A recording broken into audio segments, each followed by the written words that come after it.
7 June রাজধানীর একটি 5 তারকা হোটেলে আয়োজিত হয় ঢাকা ফ্যাশন ডে 2024। অনুষ্ঠানে ভিন্নভাবে হাজির হন শাকিব। র্যাম্পে হাঁটেন তিনি, সঙ্গে ছিলেন এক ঝাঁক নায়িকা।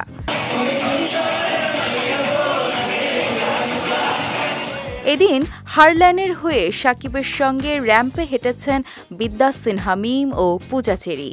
এর মাধ্যমে ভক্তদের যেন নতুন বার্তাও দিলেন নায়ক।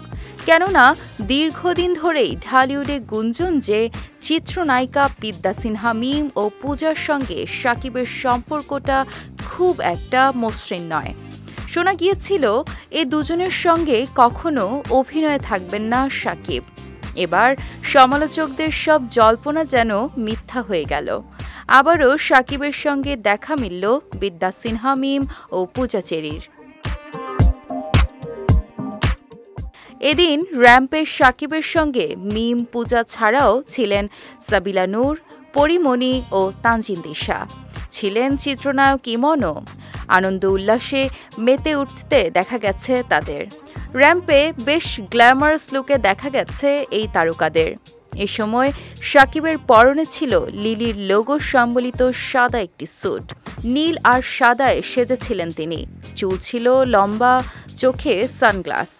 আর শাকিবকে এমন ভিন্নভাবে তুলে ধরার মূল কারিগর ছিলেন আয়োজকদের একজন, ফ্যাশন ডিজাইনার ও চলচ্চিত্র প্রযোজক পিয়াল হোসেন।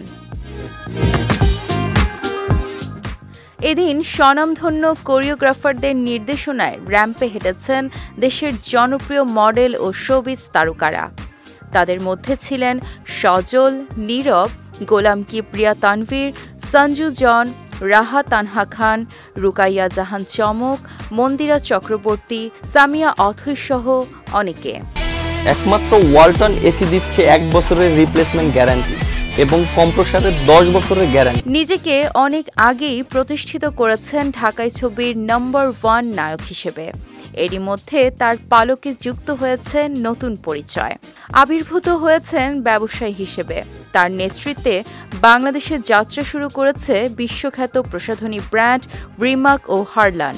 বলা হচ্ছে ঢালিউড সুপারস্টার শাকিব খানের কথা।